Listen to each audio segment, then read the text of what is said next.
اللہ آپ کے فیوض و برکات کو عام فرمائے، آپ کی خدمات کو قبول فرمائے۔ سرور و شادمانی معجزن ہے آج ہر دل میں، سرور و شادمانی معجزن ہے آج ہر دل میں، جو میر کارواں بن کر آئے آپ محفل۔ اس کے بعد انشاءاللہ پروگرام کی ترتیب آگے بڑھے گی اور مقالہ نگار حضرات مقالہ پیش کریں گے۔ جیسا کہ آپ حضرات کے علم میں ہے، دعوت نامے میں بھی وہ بات لکھی گئی تھی، صرف اجمالاً لکھا گیا تھا مقالات کی پیشی، اور سر ورق میں بھی کچھ باتیں لکھی گئی تھی۔ چونکہ جامعہ ایک طویل عرصے سے خدمات انجام دے رہا ہے اور اس کے بہترین فارغین اور فضلاء ملک کے مختلف حصوں میں اپنے اپنے طور پر خدمات انجام دے رہے ہیں، ہم کو ان سے بھی استفادہ کرنا ہے اور ان سے بھی کچھ لینا ہے اور سیکھنا ہے۔ وہ ہمارے اپنے بڑے ہیں اور اس جامعہ کے بہترین فضلاء ہیں، اس لیے کچھ احباب کو اس کے لیے طے کیا گیا۔ وہ انشاءاللہ جو ہے اسی نشست کے اندر اپنے مقالات کو پیش کریں گے۔ میں گزارش کرتا ہوں حضرات سے جن کے مقالے طے کیے گئے ہیں وہ اوپر تشریف لائیں۔ حضرت مولانا مفتی رفیع اللہ صاحب دامت برکاتہم، حضرت مفتی عماد الرحمان صاحب اور مولانا فضل اللہ صاحب وہ انشاءاللہ آ جائیں گے دوسرے نشست میں۔ اوپر تشریف حضرت مولانا احمد حفیظ صاحب سے بھی میں گزارش کروں گا کہ آپ بھی اوپر تشریف لائیں۔ یہ بات بھی آپ حضرات کے علم میں ہوگی کہ 2-4 سال پہلے یہاں پر ایک چیز عمل میں آئی تھی، رابطہ ابنائے جامعہ کے نام سے۔ ابنائے جامعہ تو ماشاءاللہ بہت ہیں اور اپنی اپنی جگہوں پر بہترین خدمات و الحمدللہ انجام دے رہے ہیں، لیکن ان کا ایک اپنا رابطہ رہے آپس میں بھی اور پھر جامعہ سے بھی مربوط رہیں، اس کے لیے انہیں ایک پلیٹ فارم دیا گیا ہے اور اس کا نام ہے رابطہ ابنائے جامعہ۔ بہت سارے احباب کے علم میں یہ بات ہوگی اور بہت سارے ایسے بھی ہوں گے جن کے علم میں یہ بات نہیں ہوگی۔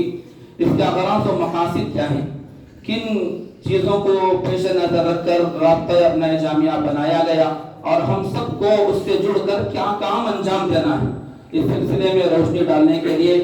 میں حضرت الاستاذ مولانا جاوید صاحب، مولانا خالد خان صاحب عرف مولانا جاوید صاحب کو میں دعوت دیتا ہوں کہ آپ تشریف لائیں اور اس موضوع پر ہم سب کو اپنے قیمتی باتوں سے مستفیض فرمائیں۔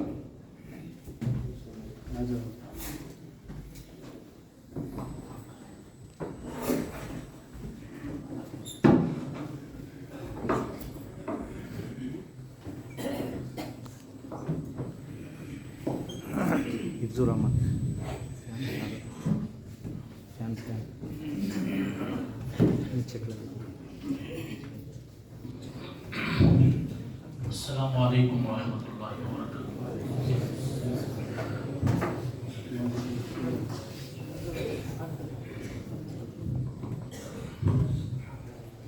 الحمدللہ رب العالمین والصلاة والسلام علی سید الانبیاء و خاتم النبیین۔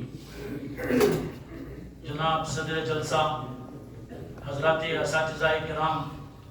اور میرے عزیز دوستوں اور ساتھیوں، آج کا یہ دن جامعہ اور اہل جامعہ اور ہم سب کے لیے بڑا ہی مبارک اور تاریخی دن ہے کہ آج جامعہ کی 40 سالہ محنتوں اور کاوشوں کا خلاصہ یہاں پر حفاظ و قراء، علماء و مفتیان، ائمہ و خطباء، مدرسین و معلمین، مصلحین و مبلغین، مصنفین و محققین، مختلف مدارس و اداروں کے محتممین و منتظمین، مختلف تحریکوں اور تنظیموں کے صدور و اراکین کے شکل میں یہاں جمع ہیں، جو جامعہ ھذا کے فیض یافتہ اور پروردہ ہیں، جنہیں دیکھ کر آج یقیناً بانی و محتمم جامعہ تھانوی وقت حضرت مولانا مفتی شاہ محمد شعیب اللہ خان صاحب دامت برکاتہم العالیہ اور دیگر اساتذہ کرام کے دل فرحت و مسرت پا رہے ہیں اور وہ خوش و خرم ہو رہے ہیں کہ دراصل انہی کی جانفشانیوں اور جفاکشیوں کا ایک ثمرہ ہے جو امت مسلمہ کے لیے جامعہ کی جانب سے ایک انمول تحفہ ہے۔ اس مجمع کو دیکھ کر مجھے یہ شعر یاد آ رہا ہے، میر جمع ہے احباب درد دل کہہ لے، پھر التفات دل دوستاں رہے نہ رہے۔ جامعہ میں آپ حضرات کی اس مسرت بخش آمد پر گلشن جامعہ کا ذرہ ذرہ زبان حال سے یہ کہہ رہا ہے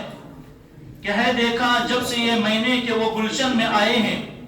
ہے دیکھا جب سے یہ مہینے کہ وہ گلشن میں آئے ہیں، خوشی سے چومتا پھرتا ہوں گلشن کے پھولوں کو۔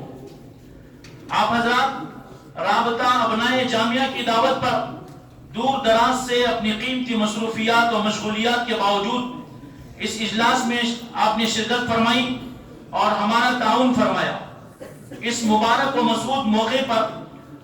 میں آپ تمام حضرات علماء اور حفاظ کا جامعہ اور اہل جامعہ کی جانب سے پرتپاک خیر مقدم کرتا ہوں اور اہلاً و سہلاً مرحبا کہتے ہوئے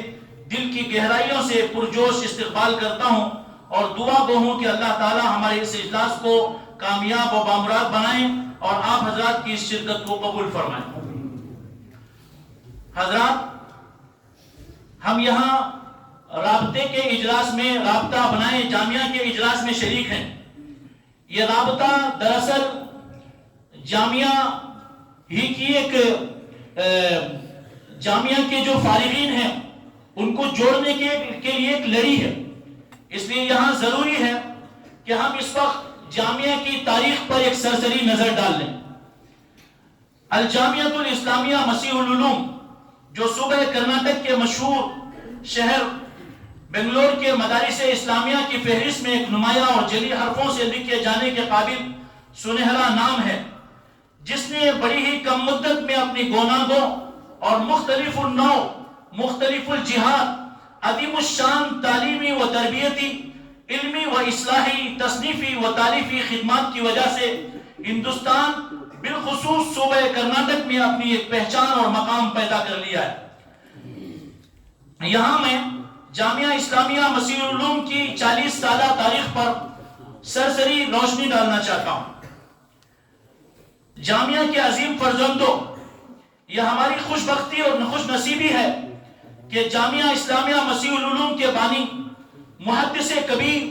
فقیہ النفس، عارف باللہ، تھانوی وقت حضرت مولانا مفتی شاہ محمد شعیب اللہ خان صاحب دامت برکاتہم العالیہ کے ذاتی اقدس ہے، جو ہندوستان بھر میں اپنی عظیم الشان علمی و اصلاحی خدمات و متعدد کمالات کی وجہ سے شہرۂ آفاق ہیں۔ آپ حضرات اکابر علماء و مشائخ، بالخصوص حضرت اقدس مسیح الامت مولانا شاہ مسیح اللہ خان صاحب جلال آبادی رحمت اللہ علیہ، حضرت اقدس مولانا شاہ ابرار الحق ہردوئی رحمت اللہ علیہ، حضرت اقدس فقیہ الاسلام مولانا مفتی مظفر حسین صاحب سہارنپوری رحمت اللہ علیہ کے فیض یافتہ اور پروردہ ہیں، اور آپ کو ہمیشہ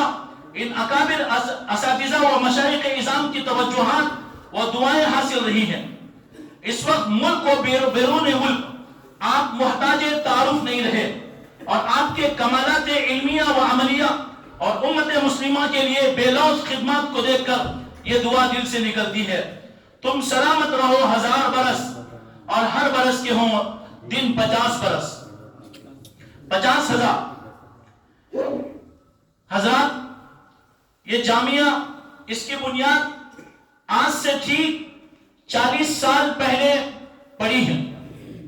1404 ہجری میں جامعہ کی بنیاد پڑی ہے، لہذا قمری سالوں کے اعتبار سے، اسلامی سالوں کے اعتبار سے آج چونکہ 1444 ہے، لہذا جامعہ کے مکمل 40 سال ہو چکے ہیں۔ حضرت والا نے مفتاح العلوم جلال آباد سے فراغت کے بعد 1 سال رفیق العلوم آمور میں آپ نے درس و تدریس کی خدمات انجام دی۔ اس کے بعد آپ کو اپنے آبائی محلے بیدواری کی مسجد بیت میں امام و خطیب کی حیثیت سے آپ کو دعوت دی گئی۔ اس وقت میں بانی جامعہ نے وہاں یہ شرط رکھی کہ میں صرف امامت و خطابت نہیں کر سکتا، بلکہ اس کے ساتھ ساتھ مجھے تدریس اور تعلیم کی بھی کے لیے ادارہ قائم کرنا ہے، لہٰذا اس شرط پر آپ نے وہاں امامت قبول کی. چنانچہ آپ نے سن 1984 ہجری میں، سن 1984 عیسوی میں اور 1404 ہجری میں آپ نے جامعہ کی بنیاد رکھی. جب آپ نے بنیاد رکھی تو اس موقع پر ہمارے لیے ایک بڑی ہی مبارک بات یہ ہے کہ ایک مبارک خواب اللہ کے نبی علیہ السلام کے ذریعے سے آپ کو دکھایا گیا. چنانچہ میں نے یہاں لکھا ہے کہ اس موقع پر ایک انتہائی مبارک خواب کا تذکرہ بے حد ضروری اور قابل مسرت ہے کہ جب بانی جامعہ کے دل میں تاسیس جامعہ کا ارادہ ہوا تو آپ نے ایک مبارک خواب دیکھا کہ محلہ بیدواری میں جناب حمایت اللہ صاحب کے گھر کے قریب جہاں ایک عاشور خانہ تھا، لوگوں کی بھیڑ جمع ہے. آپ نے کسی سے پوچھا کہ بھیڑ کیوں ہے؟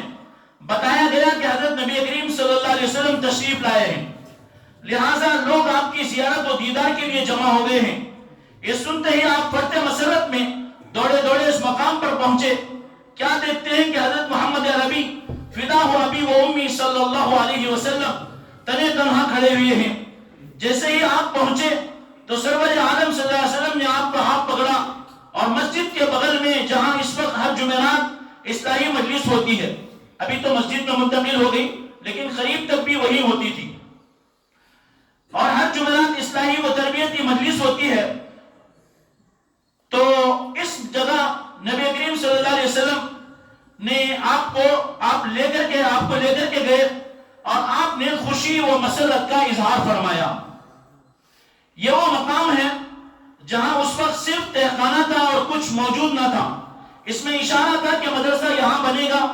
اور اس مدرسے کی بنیاد میں آپ کی رضا اور خوشنودی شامل ہے اور یہاں سے علوم نبوت کے سرچشمے جاری ہوں گے. چنانچہ یہاں بعد میں چل کر ایک وسیع کمرہ بنا اور تعلیم ہوتی رہی، اور جب کہ مدرسہ اب یہاں منتقل ہو چکا ہے تب بھی وہاں اسکول اور کالج کے طلبہ کے لیے حفظ کا نظام اور ہر جمعرات اصلاحی و تربیت کی مجلس منعقد ہوتی ہے، جو یقیناً حضور اقدس صلی اللہ علیہ وسلم کی توجہ کا نتیجہ ہے. یہ مقام باعث ہزار مسرت ہے کہ جس طرح دارالعلوم دیوبند کو یہ امتیاز حاصل ہے کہ حضرت محمد عربی صلی اللہ علیہ وسلم نے اس کی بنیاد رکھی، یعنی مطلب یہ کہ خواب میں آپ نے اشارہ فرمایا. اسی طرح جامعہ کی تاسیس میں بھی ساقی کوثر صلی اللہ علیہ وسلم کی رضا اور خوشنودی شامل ہے. ابتدا میں طلبہ کے قیام کے لیے جو ایک چھوٹا سا کمرہ رہا، جہاں اس وقت میں ایک چھوٹا سا دفتر ہے جہاں منشی عبد الرحمن صاحب بیٹھتے ہیں. پھر وہ حصہ تعمیر ہوا جہاں مجلس ہوتی ہے. پھر پرانے دفتر کے بغل میں اور مسجد کے محراب کے پیچھے اوپر نیچے 2 کمرے بنے جو بہت ہی مختصر تھے. نچلے حصے میں مطبخ و مطعم تھا جہاں کھانا بنتا اور کھانا کھایا جاتا، اور اوپر والا حصہ طلبہ کا دارالاقامہ تھا، جس کی حالت یہ تھی کہ ذرا سا ہاتھ دراز کیا جائے تو چھت لگتی تھی. اور تعلیم مجلس والے حصے میں ہوتی تھی جہاں اس وقت صرف نچلا کمرہ تھا، جہاں اس وقت مستورات کی مجلس ہوتی ہے. پھر بعد میں چل کر اوپر والا کمرہ تعمیر ہوا جہاں مجلس ہوتی ہے. ایک عرصے تک مدرسے کی کل کائنات یہی رہی. پھر مدرسے میں تعلیمی معیار کی بلندی اور دیگر سرگرمیوں کا نتیجہ کہ اس وقت کافی شہرت ہو گئی، ہر جگہ اس کا چرچا تھا. اس موقع پر یہ بات بھی قابل ذکر ہے کہ مدرسہ جب اس ابتدائی حالت میں تھا، اس وقت ہندوستان کی مشہور شخصیت خادم القرآن حضرت مولانا غلام مستانوی صاحب دامت برکاتہم العالیہ کی ایک دفعہ جامعہ میں تشریف آوری ہوئی، تو آپ نے مدرسے کی شہرت و چرچا سن کر اپنے ذہن میں مدرسے کے سلسلے میں کچھ دوسرا ہی نقشہ بنا رکھا تھا. مگر جب حاضری ہوئی تو مدرسے کی حالت دیکھ کر بڑے ہی استعجاب اور حیرانی کے عالم میں آپ نے یہ فرمایا کہ مدرسہ مسیح العلوم کا نام بہت سنتے تھے، مگر اب جو آ کر دیکھا تو اس کی بے سر و سامانی کا یہ عالم ہے کہ وہ تو ایک ڈبے کا نام ہے. یعنی خلاصہ یہ ہے کہ آج ہم جس عظیم جامعہ میں اس وقت میں حاضر ہیں، یہ جامعہ بہت ہی یہ قسم و پرسی کے عالم میں جیسا کہ تمام مدارس کا حال ہوتا ہے، یہ آج سے 40 سال پہلے شروع ہوا. لیکن الحمدللہ مدرسے میں ابتدا سے تعلیمی معیار بہت اونچا رہا، جس کی بنیاد پر طلباء کا رجوع جامعہ کی طرف بڑھتا رہا. اور جو ہے جامعہ میں انہی مختصر عمارتوں میں تقریباً 15-16 سال تک تعلیم جاری رہی، اور اس میں شعبہ حفظ کا نظام، شعبہ ناظرہ کا نظام، اور اسی طریقے سے عالمیت میں جماعت پنجم تک کا نظام چلتا رہا. اور ایسے ہی مکتب کا بھی نظام بہت ہی مضبوطی کے ساتھ جاری رہا، جس میں تقریباً 800 طلباء اس وقت میں پڑھتے تھے. اور جو ایسے ہی دارالفتہ کا نظام جامعہ میں روز اولی سے قائم رہا ہے، اور بانیہ جامعہ کے جو قلم سے اور جو سینکڑوں فتاوی نکلے جو لوگوں کی دینی رہنمائی کا فریضہ انجام دیتے تھے. نیز آپ کے قلم سے بے شمار مضامین بھی نکلتے رہے جو مختلف اخبارات اور رسائل میں شائع ہوتے، اور بہت سے رسائل اور کتابیں زیور طبع سے آراستہ ہو کر لوگوں کی ضروریات دینی پوری کرتے رہے. نیز مدرسے میں ہمیشہ لوگوں کا تانتا بندہ رہتا تھا. لوگ اپنی مختلف دینی ضروریات کے لیے اور مختلف مشوروں کے لیے آپ کے پاس آتے، اور اب تو یہ سلسلہ بہت بڑھ چکا ہے. الغرض مسجد و مدرسہ ایک دینی تعلیم و تربیت کا مرکز تھا، جہاں ایک طرف طلباء کی تعلیم و تربیت کا بہترین نظام تھا، تو دوسری طرف قوم کے دیگر افراد تک دینی پیغام پہنچانے کی حد المقدور کوششیں جاری رہی. کبھی رسائل کی شکل میں، کبھی مضامین و مقالات کی شکل میں، کبھی فتاوی کے ذریعے، تو کبھی حضرت والا کے مخلصانہ خطابات کے ذریعے، اور کبھی بالمشافہ ملاقاتوں کے ذریعے. یاد رہے کہ آپ کی یہ ساری خدمات انجام پانے کے لیے شروع میں کوئی کمرہ بھی نہ تھا، بلکہ طلباء کے حجرے اور مسجد کے بیچ تھوڑی سی جگہ سیڑھیوں کے پاس جو آج بھی موجود ہے، آپ وہیں کھلے آسمان کی چھت کے نیچے بیٹھ کر درس دیتے، ملنے والوں سے ملاقات فرماتے، مضامین و فتاوی لکھتے، اور تصنیف و تالیف کا سلسلہ جاری رہتا تھا، اور مدرسے سے متعلق دیگر کام آپ یہی انجام دیتے تھے. اس کے بعد اس وقت میں جو مسیح العلوم کی اسکول ہے، وہ عمارت بنی 1992 عیسوی میں. پھر اس کے بعد جب یہ عمارت بھی ناکافی ہو گئی، تو اس وقت میں جامعہ سے ہمدردی رکھنے والے اور جامعہ کی طرف توجہ رکھنے والے اکابر علماء اور حضرت کے مشائخ اور اساتذہ کی طرف سے جو توجہ دلانے کی وجہ سے جامعہ نے ایک عظیم الشان منصوبہ بنایا، اور اسی منصوبے کے تحت آج اس وقت میں ہم جس عمارت میں ہیں اور جس جگہ ہیں، وہاں ایک زمین 1998 عیسوی میں خریدی گئی. اور اس کے بعد اب تک جو مدرسہ مسیح العلوم کے نام سے ادارہ تھا، اس کو جامعہ اسلامیہ مسیح العلوم کے نام سے ایک عظیم الشان اسلامی یونیورسٹی اور ایک اسلامی جو ایک اسلام کا قلعہ کے طور پر اس کو جو جامعہ اسلامیہ اور مسیح العلوم کا نام دیا گیا. پھر 1999 عیسوی میں یہ جامعہ یہاں منتقل ہو گیا. جب منتقل ہوا تو یہاں عالم یہ تھا کہ 2 مرغیوں کے چھپڑوں کے سوا کچھ نہیں تھا. بہرحال جامعہ کی تاریخ کا وہ یہ 9 دسمبر 2001 جامعہ کی تاریخ کا وہ عظیم دن ہے، جس میں مدرسہ محلہ بیدواری سے 15 کلومیٹر کے فاصلے پر خریدی ہوئی اس 2 ایکڑ کی زمین میں اس شان سے منتقل ہوا کہ اس چکر میدان میں مرغیوں کے فارم کے 2 ٹین کے بنے ہوئے چھپڑوں کے علاوہ کسی طرح کی کوئی عمارت نہ تھی. انہی 2 چھپڑوں کو درست کر کے قابل رہائش بنایا گیا. چنانچہ انہی چھپڑوں میں حضرات اساتذہ کے لیے کمرے، طلباء کے لیے کمرے، مطبخ، مطعم بنائے گئے، اور باہر کی مزید زمین پر ضرورت کے مطابق غسل خانے اور استنجا خانے بنائے گئے، اور دفتر اہتمام اور کتب خانے کے لیے نسبتاً ایک کمرہ منتخب کر لیا گیا. اسی میں دفتر اہتمام بھی تھا، کتب خانے کی کتابیں بھی وہی تھی، نیز وہی دارالفتاء اور دارالتصنیف تھا. پھر تکرار و مطالعے کے لیے رات کے وقت میں شعبہ عالمیت کے طلبہ کے حلقے بھی وہی لگتے تھے، اور کبھی حضرت اقدس کو ٹہلنے کی ضرورت پڑتی تو وہی آپ کی قیام گاہ بھی تھی. بہرحال اس سادگی کے ساتھ مدرسہ تقریباً 8 سال تک چلتا رہا. 8 سال بعد 8 سال تک انہی ٹین کے چھپروں میں بے سر و سامانی کے ساتھ تعلیمی و اصلاحی، تصنیفی و تالیفی سرگرمیاں جاری رہی. بالآخر وہ مبارک ساعتیں بھی آئیں کہ بہت سے اہل علم اکابر کی تحریک پر آپ نے تعمیری کام کا منصوبہ بنایا. چنانچہ 18 اگست 2007 اور 4 شعبان المعظم 1428 ہجری میں امیر شریعت کرناٹک حضرت شیخ الحدیث و محتمیم دارالعلوم سبیل الرشاد حضرت مولانا مفتی اشرف علی صاحب رحمت اللہ علیہ کے دست مبارک سے تعمیر جدید کا باقاعدہ سنگ بنیاد رکھا گیا. اس موقع پر دیگر اور اکابر بھی تشریف فرما رہے، جیسے حضرت مولانا شکیل احمد سیتا پوری اور حضرت مولانا ریاض الرحمان صاحب رشادی رحمت اللہ علیہ. تو بہرحال خلاصہ یہ ہے کہ آج جس ہم عظیم الشان عبادت میں موجود ہیں، یہ ابھی قریب میں تعمیر ہوئی ہے، لیکن یہ جامعہ جو اصل تعلیمی اور اصلاحی اور عظیم الشان خدمات کا جو ایک مرکز رہا ہے، یہ مرکز ان چھپروں میں بھی رہا اور ان چھوٹے کمروں میں بھی رہا.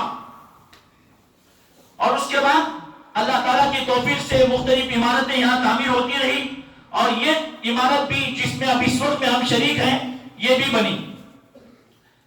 یہ ظاہری اور عمارتوں کے اعتبار سے ایک تاریخ ہوئی. اب اس کے بعد میں آپ کے سامنے جامعہ کی خدمات کے سلسلے میں کچھ اشارے کرنا چاہتا ہوں. جامعہ میں بے شمار خدمات انجام دی گئی ان طویل 40 سالہ عرصے میں. جیسے حضرت والا نے لجنت العلماء کا قیام فرمایا، اور اس کے ذریعے سے پورے جنوب میں اور بالخصوص کرناٹک کے اندر حضرت والا نے ایک عجیب روح پھونکی، اور حضرت علماء کے اندر ایک عجیب جوش و ولولہ اور حق کے لیے کھڑے ہونے کا جذبہ آپ نے پیدا فرمایا. اور اسی طریقے سے آپ نے اب قریب میں سن 1433 ہجری مطابق 2011 میں آپ نے مجلس تحفظ شریعت کی بنیاد رکھی، اور مجلس تحفظ شریعت کے ذریعے سے آپ نے یہاں علماء دیوبند کا اور مسلک علماء دیوبند کا عظیم الشان تعارف لوگوں میں کروایا، اور جس کے اثرات آج تک بھی لوگ محسوس کر رہے ہیں. جامعہ نے جو خدمات انجام دی اس میں سے اس کی خدمت ہے مکتب اسلامی کا قیام. اس کے تحت جامعہ نے تقریباً 350 مکاتب قائم کیے، جس کی اس وقت میں جامعہ نگرانی کرتا تھا، اور اس کی تنخواہوں وغیرہ کے بھی یہاں سے نظام تھا. بعد میں چل کے یہاں سے جو ہے وہ تنخواہوں کا نظام اور دوسرا نظام تو نہیں باقی رہا، لیکن الحمدللہ جہاں جامعہ نے محنت کی اور بنیاد ڈالی وہاں الحمدللہ آج وہ مکاتب پوری جو ہے وہ ترقی کے ساتھ چل رہے ہیں اور اس کے اثرات دیکھے جا سکتے ہیں. اور ایسے ہی جامعہ نے ایک مسیح العلوم کے نام سے ایک اسکول کی بنیاد ڈالی، جس میں الحمدللہ 700 سے زائد طلبہ اور طالبات پڑھتے ہیں، جنہیں اسلامی ماحول میں عصری تعلیم سے آراستہ و پیراستہ کیا جاتا ہے. اور ایسے ہی جامعہ میں دارالقضاء کا نظام، دارالفتاء کا نظام اور ماہنامہ تدبیر مسلسل، جو لاک ڈاؤن کے بعد کچھ حالات کی وجہ سے اس کا سلسلہ موقوف ہے، لیکن اس کے ذریعے سے بھی جامعہ نے ایک عظیم خدمات انجام دی اور لوگوں تک حق کا پیغام پہنچانے میں اس سے کام لیا. اور ایسے ہی اسلامک ویژن کے نام سے ایک انگریزی مجلہ بھی جاری رہا، یہ بھی حالات کی وجہ سے اس وقت میں موقوف ہے، لیکن اس کے ذریعے سے بھی جامعہ نے عظیم خدمات انجام دی. اس کے علاوہ جامعہ کی دو تین خدمات ایسے ہیں جو بہت ہی نمایاں ہیں. ان میں سے ایک یہ ہے کہ الحمدللہ، اور یہ وہ خدمت ہے جو ہر ادارہ انجام دیتا ہے. فرمانے میں نے لکھا ہے کہ ظاہر ہے کہ کسی بھی مدرسے، جامعہ اور دارالعلوم کی اہم ترین خدمت وہاں کے مستفیدین و فارغین کی کھیپ ہی ہوا کرتی ہے. چنانچہ وہاں سے فراغت کے بعد مختلف محاذوں پر دین کی حفاظت و اشاعت میں کوشاں رہتی ہے. گویا کسی بھی ادارے کی اہم ترین خدمت رجال کار کا تیار کرنا ہوتا ہے، جو علوم دینیہ و اسلامیہ سے آراستہ و پیراستہ ہو کر قوم کی خدمات کا سچا جذبہ لے کر میدان عمل میں آتی ہے. جامعہ نے بھی اپنی مختصر عمر میں ایک معتدل مقدار میں فارغین و حاملین دین و شریعت کی ایک کھیپ امت مسلمہ کی خدمت اور دین اسلام کی پاسبانی اور نگہبانی کے لیے تیار کی ہے، جو صوبہ کرناٹک کے مختلف شہروں اور دیہاتوں اور دیگر مختلف صوبہ جات آندھرا پردیش، تلنگانہ اور تمل ناڈو وغیرہ میں مصروف خدمات ہیں. جامعہ سے استفادہ کرنے والے حفاظ، قراء، علماء اور مفتیان کی تعداد اب تک ایک محتاط اندازے کے مطابق 600 سے زائد ہے.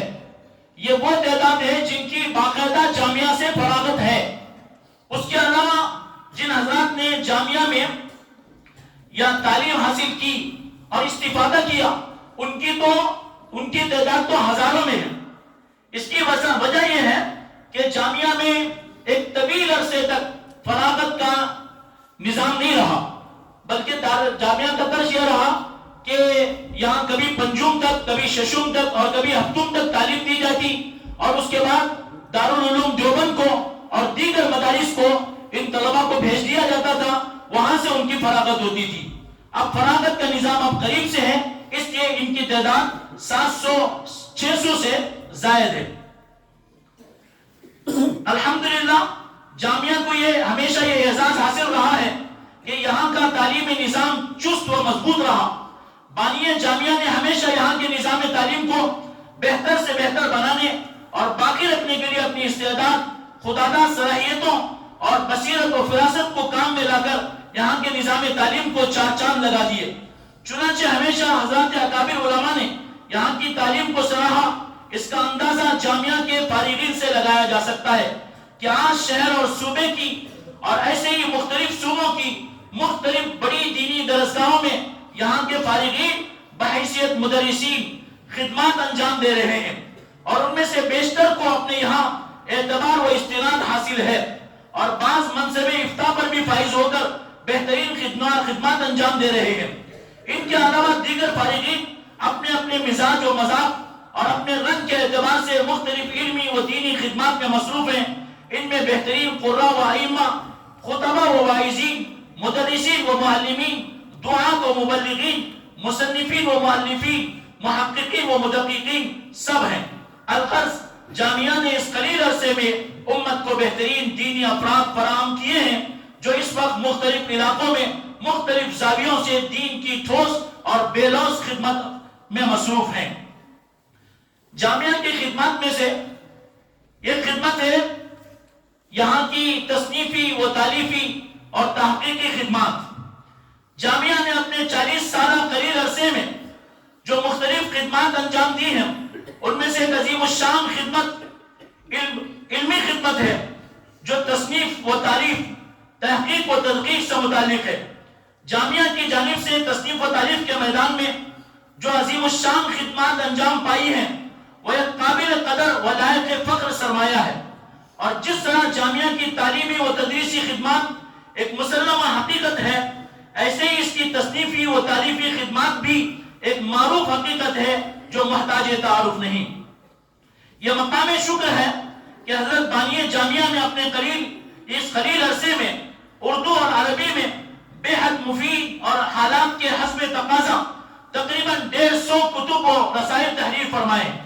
جن میں خالص علمی و تحقیقی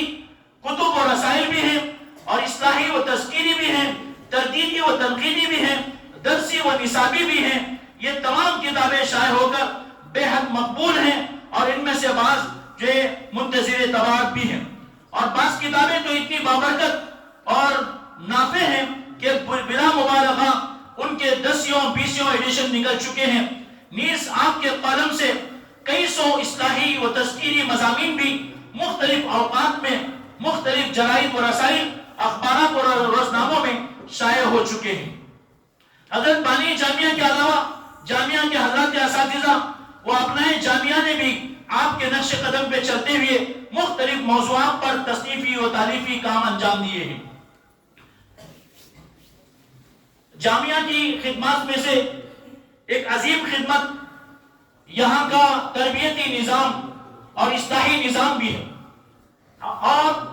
یہی اصل وجہ ہے ہم تمام کو یہاں اکٹھا کرنے کا. چنانچہ حضرت والا نے اس سے پہلی جو اصلاحی مجلس ہوئی تھی، ماہانہ مجلس، اس میں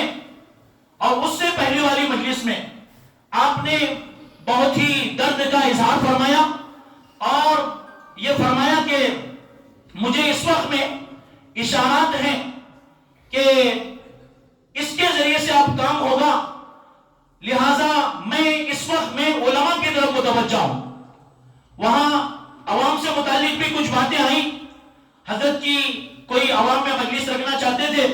تو حضرت نے فرمایا کہ بھئی اس کے بجائے آپ اس طرف توجہ دیجئے کہ حضرات علماء کو آپ میرے پاس لائیں اور ان کو فائدہ پہنچے. تو حضرت نے فرمایا کہ مجھے اس طرف اشارات ہیں. اور گزشتہ جو ماہانہ مجلس ہوئی اس میں بھی حضرت نے اپنا کو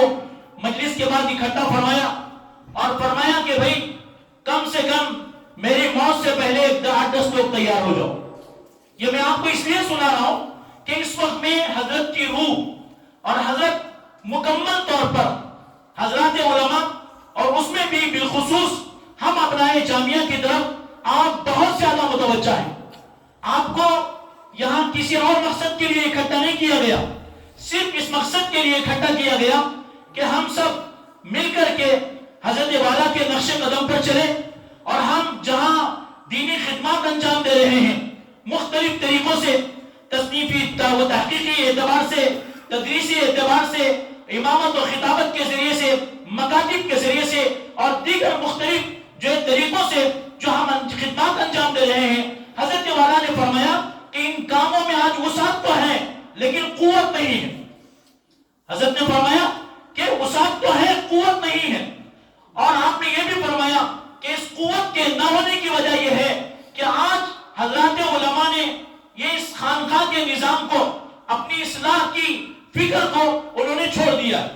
جس کی وجہ سے مدارس میں ظاہر داری رہی اور ہماری تمام خدمات کے اندر ظاہری وسعت تو موجود ہے، ہمارے کاموں میں بڑا پھیلاؤ ہے اور ہمیں بہت اچھا بولنا بھی آتا ہے، اچھا لکھنا بھی آتا ہے، ہم اچھی تدریس بھی کر لیتے ہیں، سب کچھ کر لیتے ہیں، لیکن اس کے باوجود ہماری ان باتوں میں، ہمارے ان کاموں میں کوئی جان نہیں. حضرت نے فرمایا آج علماء جس قدر موجود ہیں، پہلے اتنے علماء نہیں تھے، آج جتنے مدارس ہیں پہلے اتنے مدارس نہیں تھے، لیکن اس کے باوجود آج ان کاموں میں کاموں کے اثرات اس لیے مرتب نہیں ہو رہے ہیں کہ آج ہم نے جو ہمارے اکابر علماء دیوبند کا جو ورثہ تھا اور انہوں نے ہم کو تعلیم کے ساتھ تزکیہ بھی، تدریس کے ساتھ اپنی اصلاح بھی انہوں نے جو دی تھی، حضرت نے اس وقت میں ان واقعات کو بھی سامنے رکھا تو رکھ کر کے آپ نے متوجہ فرمایا کہ آپ حضرات اس طرف توجہ کرو. اسی کے بعد ہمارے رفقا جو مولانا نور اللہ صاحب ہیں، مولانا سید خالد صاحب ہیں اور دیگر اساتذہ ہیں، ان سے اور مجھ سے حضرت نے فرمایا کہ ہمارے ابنا کو اکٹھا کرو اور اس کے پیچھے حضرت کا یہی جذبہ ہے کہ آپ چاہتے ہیں ہمارے اندر ایک روح پھونک دے. چنانچہ آپ نے کل اندازہ کیا کہ حضرت کی جو مغرب بعد گفتگو تھی وہ گفتگو کا انداز کیا تھا. آپ نے اسی طرف کو متوجہ دلائی کہ ہم خدمات تو بہت انجام دے رہے لیکن ان خدمات کو بہتر بنانا ہے. اس کو بہتر بنانے کے لیے اب ہم کیا کر سکتے ہیں؟ تو حضرت نے ہم کو بہت سی چیزیں دی ہیں. وہ اغراض و مقاصد تو میں ابھی آپ کے سامنے نہیں پڑھوں گا، لیکن آپ سمجھ گئے ہوں گے کہ تمام جتنے جو اغراض ہیں ان کی روح، ان کا خلاصہ یہی ہے کہ ہم اپنے آپ کو بہتر سے بہتر بنائیں، اپنے اساتذہ کے نقش قدم پر چلیں اور حضرت کو اور اپنے اساتذہ کو اپنے لیے ایک نمونہ اور آئیڈیل بنائیں اور ان کی اتباع کرتے ہوئے اور علماء دیوبند کا اتباع کرتے ہوئے ہم تعلیم کے ساتھ تزکیہ اور اپنی اصلاح کی طرف بھی متوجہ ہوں. اور اس کے لیے ہمارے کاموں میں قوت پیدا کرنے کے لیے ہمیں ضرورت ہے. اللہ تعالیٰ نے ہم کو ایک ایسی عظیم شخصیت عطا فرمائی ہے کہ میں تقریباً الحمدللہ 400 سے 500 صفحات اکابر جنوب پر لکھ چکا ہوں اور بھی تقریباً 1000 صفحات کا مواد میرے پاس موجود ہے اور میں 100 سے زائد اکابر علماء کی زندگیاں الحمدللہ پڑھ چکا ہوں جنوب کی تاریخ کی. اس پڑھنے کے بعد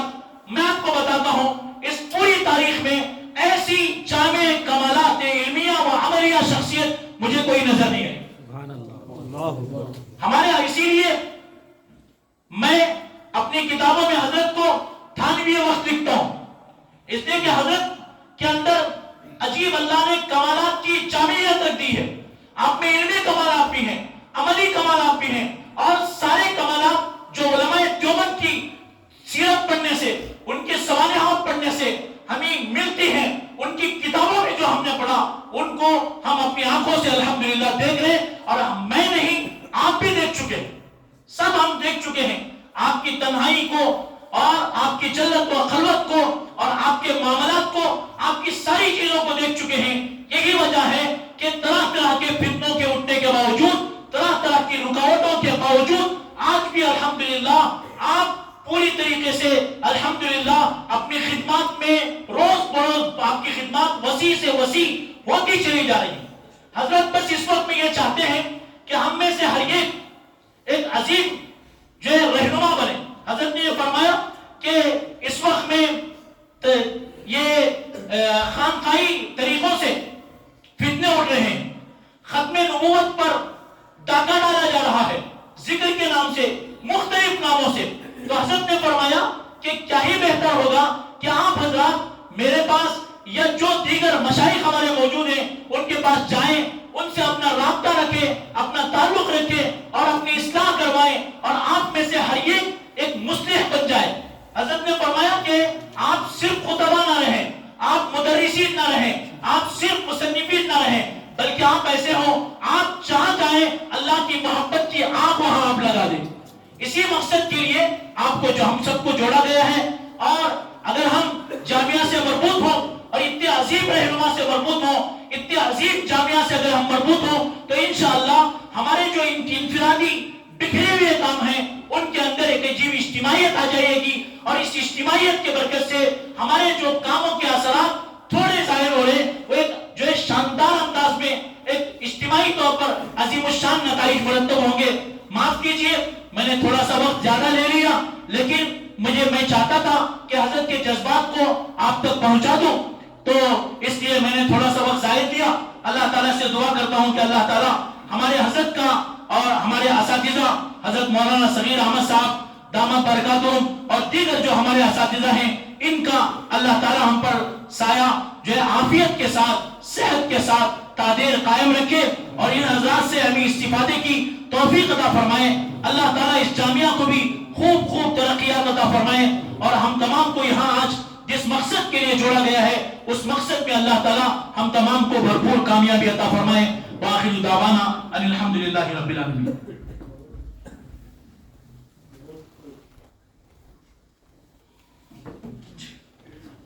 جی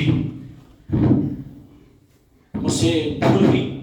ہمارے جو اساتذہ ہیں ان میں سے ہماری جامعہ کی ایک عظیم شخصیت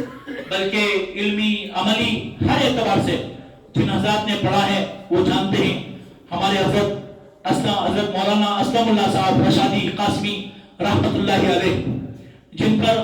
میں نے حضرت ہی کے حکم سے نقوش اسلم کے نام سے کتاب بھی لکھی ہے. آپ حضرات اسے پڑھے اور بہت سے حضرات کے پاس وہ کتاب ہے, آپ پڑھتے بھی ہیں. اور آج حضرت کی قبر جو یہی جامعہ کے پیچھے ہے, آپ حضرات وہاں بھی جا کے کچھ اثار ثواب بھی کریں. حضرت فرماتے ہیں کہ ہمارے یہاں کے جو اساتذہ ہیں ان میں سے مرحوم حضرت مولانا اسلم اللہ صاحب رحمۃ اللہ علیہ کا بھی تذکرہ ہونا چاہیے تھا اور یقیناً ہونا چاہیے تھا. اور اسی مقصد کے لیے ہمارے حضرت نے حضرت کی وفات کے بعد میں جو 2-4 صفحے کا مضمون لکھ کر کے میں نے اپنے جذبات پیش کیے تو حضرت نے فرمایا کہ نہیں بھائی یہ 2-4 صفحے نہیں بلکہ اور بھی دیگر اساتذہ کے پاس جو جذبات ہے ان کو بھی لے لو اور حضرت کی ایک جو ہے وہ سوانح لکھ دو. چنانچہ اسی کی تعمیل میں نے لکھا. میں دعا کرتا ہوں کہ اللہ تعالیٰ حضرت کی روح مبارک کو ہماری جو کچھ خدمات ہیں ان کا ثواب پہنچائے، اس لیے کہ یہ ہمارے اساتذہ ہم کو جو کچھ پڑھاتے ہیں یہ سب صدقہ جاریہ ہے. انہی کی چھٹیوں کی برکت ہے آج ہم کچھ بول سکتے ہیں، لکھ سکتے ہیں، کچھ کر سکتے ہیں، اور اسی لیے ہمیں انہی کی جوتیوں سے ہمیشہ وابستہ رہنا چاہیے. اللہ تعالیٰ حضرت کی روح کو جو سکون عطا فرمائے، آپ کی مغفرت فرمائے، آپ کے درجات کو بلند فرمائے. آمین.